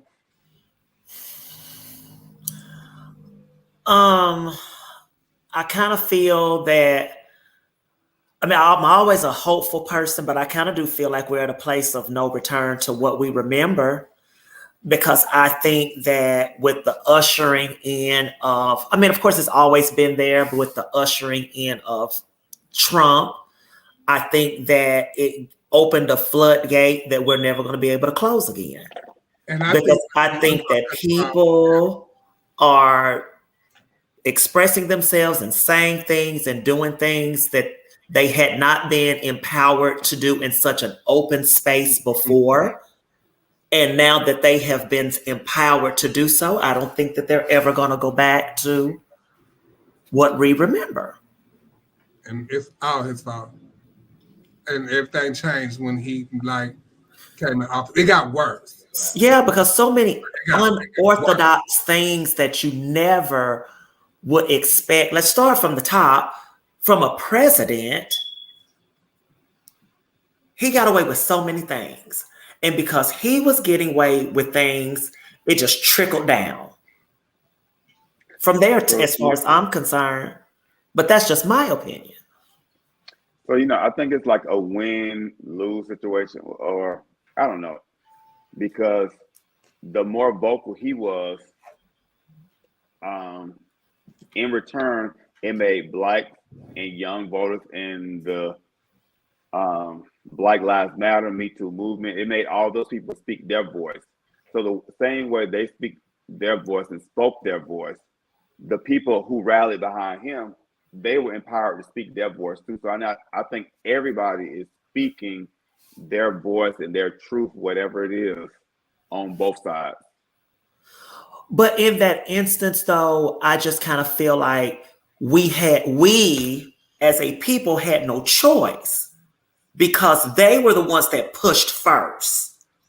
So we had to push back in reaction, because so I think it was more of a reactionary thing, as opposed to everybody just got this voice because he was in office. It was a reaction to what he ushered in. Well, I think because Black people, from the civil rights movement to other things, they've been like pushing forward with this, like trying to be out there and pushing their voice. But his base have came along and it's like, okay, we're gonna say what we want to and say what we like and what we dislike too. So I just think this country is very weird right now because everybody want to speak their opinion, but then everybody's so sensitive too. You want to speak your opinion about what you disagree with or what you like, but when somebody disagree with you or say a word that you don't like, then you want to shun them or like put them on a whole island by themselves. So it's just weird right now. This whole country is in a disarray right now because of a lot of things that's going on, and I think we are going backwards. And every 10 steps forward, we get pushed 20 steps back. Mm-hmm. So I'll be wanting to hear what people who don't agree with me or others have to say. Like, at least they're up front and telling you, this is how I feel. This person is telling you exactly how I feel. It's not like behind closed doors, and it's not somebody who is the sheriff or the teacher or the pastor who you didn't know felt these ways about you. They just saying it right now. This is how I feel about this topic. I don't even trust no pastor either. I don't trust you either because you saying one thing, but then you making videos doing something else. No, I don't trust you either. But we must vote, you guys, in these midterms and stuff. Even like going into Georgia right now, we just passed a law where you don't even have to have a gun permit to carry your gun, a carrying permit. You can just have your weapon on you. And y'all know they're trying to do the voting suppression thing. So imagine the chaos is going to be at these voting booths. People ready to pull out guns, ready to shoot you, ready to do things. But you got to be very careful with this too, because these people win dirty. They win dirty, and they don't care how they win. They just win. Yeah. You know, we still trying to follow the fucking rules because they don't put rules down for us. But like, I do want to know too. Who's leading the black way? I mean, back then they had Martin, they had Malcolm, they had like, who's the leaders out here? Who's fighting and lobbying for us to have better laws that protect us better, to do things better for us? Like who? Well, I think that there are people out there, and we do have people in the legislative branch that are trying to get these bills passed. But here's the thing. We're not giving them the support that they need to get the people in offices that's going to help get these things passed. We don't make it a movement. I'm sorry for cutting you up. We don't make it a movement no more. Black people really don't have Black Lives Matter. These people take their money. This bitch done bought a $6 million mansion. You know what I'm saying? With the fucking money from that. You know what I'm saying? Where are the fucking leaders? Where is the march? Where's all of this stuff that we used to do? Because it's hard to have a leader because I mean you don't have the Farrakhan's out here no more. You know, Jesse Jackson ain't coming around unless some bitches involved in it and he getting some pussy in the process. Oh wait. So oh goodness. Wait. I never. Where'd that part come from? Where'd that part come from? But we do need to get out there and vote. Al Sharpton about to lose all his damn hair dealing with y'all ass. Every time somebody died, he's showing up like the damn Halloween or somebody. It's just a mess right now. In this community too, you guys, we got to get smart with our money. We got to understand. We got to start buying businesses. We got to start buying a property because these people are pricing people out of the fucking ghetto now. You understand? It's hard to even live in the ghetto. You might be paying $2,000 for the same house you were paying $500 for 10 years ago. So we need to start buying up shit. Enough for the Gucci. Y'all ain't that fucking fly. Enough for the Gucci. Enough for picking them Chanel bags. The $5,000 Chanel bag shit. We need to do better security so we can own some shit. So that motherfuckers bought houses for $10,000. White folks, we couldn't buy houses. They was refusing us at the banks. Those same houses now was able to pass on the kids. So probably worth $500,000 to $1 million right now. We didn't have a chance to do that. Now we can buy shit. Buy this shit up. Stop buying that dumb shit. And we need more people like Roy Later that's doing stuff for his community and running for office and stuff and get us in there. Roy Lovely. Right. so we can get our voices heard. And Mariah down in New Orleans and all them people trying to get, in there. So get out there and vote for these people. Every time there is some type of election, please, you guys, get out there and vote. We cannot stress that enough. You better believe it. Somebody just said something about getting life insurance. Y'all need to get life insurance because I'm telling y'all, and health insurance. Life and health. Because I'm saying it just out. I'm not putting for your GoFundMe account. I'm not putting no money in your GoFundMe account. That's just not what I'm not doing. Y'all can do it. Lord, no, I'm not. These same bitches out with Chanel purses and doing everything else. Chanel bag, real. I'm not doing your GoFundMe account because, bitch, handle your business. I'm not doing it. So don't ask me for no GoFundMe. Don't ask me for your benefit show or your friends ask me for your benefit show when you pass or something. I'm not doing it.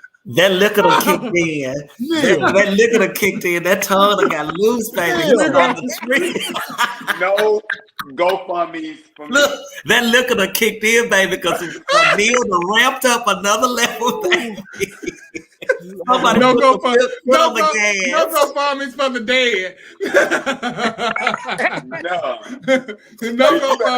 dead. But let me tell you something, Neil. Right now. But wait, those GoFundMes don't make the money. Guess what GoFundMes make the money? Surgery. The GoFundMes for the fine ass OnlyFans boy that got stranded over there in his country that can't get back over here to give up titles. That have made buku of money. Girls sitting there here talking about they want to get back to their country to so they can be back at home and all that kind of stuff like that. Buku money, I mean thousands of dollars. But then I fell off the stage and knocked my teeth out of my mouth, and I couldn't even make $300 on my GoFundMe. Oh, okay. But I ain't got no teeth. How am I supposed to smile at y'all? But this man did something illegal, and y'all raised $80,000 for him for legal trouble that he didn't even use. So he down in the whatever his country is, cha-cha dancing and shit. And they done raised all this money. So, child. I ain't getting no money for his ass either. I ain't getting none to him either or her. So, we're going to commercial. We'll be right back.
And we are back. I really want to thank everybody for tuning in tonight, and thank you for all the people that advertise with us here on Our Point of View. I thank you guys for tuning in each and every week and supporting us. And I'm gonna give a shout out to my girl Liz. Hey Liz, love you, Judge.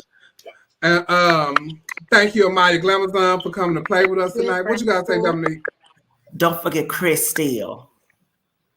Oh, yes. And I want to say, I want to give my condolences to everybody in Chris Steele's family. He was a former king, and he was a very vital person in this community. He was a choreographer, a dancer. He supported everybody that I've been knowing him for years. He got killed senselessly in St. Louis on March 29th, and he didn't have any ID on him, so they just found out who he was this past week. And it's sad to say that he lost his life senselessly in St. Louis. So my condolences to his family and all of his friends and anyone that has ever came in contact with that sweet young man. He was such a sweet young man. So sweet. And so God rest his soul, and rest in peace, Chris. Yeah, Nia. We can't hear you. You sound very low. Earphones out your ear. Yeah. Yes. Yeah. Yes. Okay. You guys, Chevelle mentioned earlier our season finale as we're trying to do in July in Atlanta. In the meantime, we are also looking for new people to join the cast, because this cast is not for the weak. Hello, And it's not. it's not for the weak.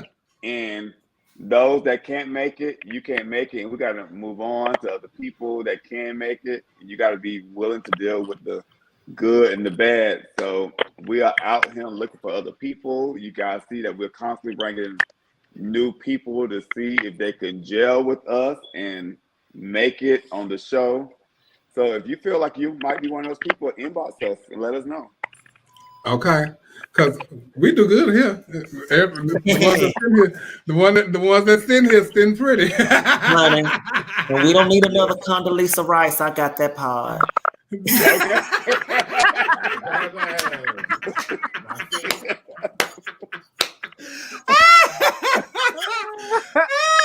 Oh my God. But I want to thank y'all so much for tuning in. We will be back next week. I ain't no telling who our guests will be, so just tune in and see. And everything here, Our Point of View. Thank you guys so much for tuning in. Thank you once again, Amaya. Thank you. And we will see y'all next week. We love y'all for free. Love you. Good night. I love y'all. Honey, I gotta go.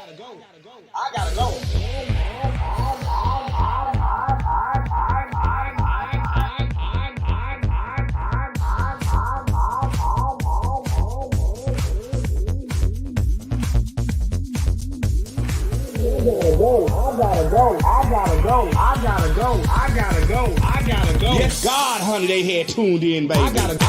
I gotta go. I gotta go.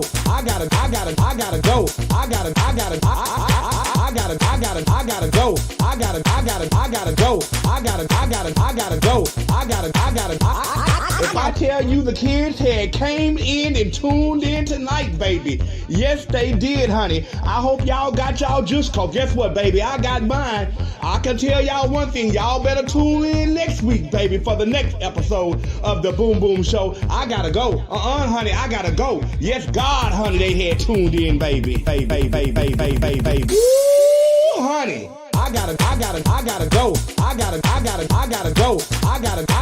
gotta go.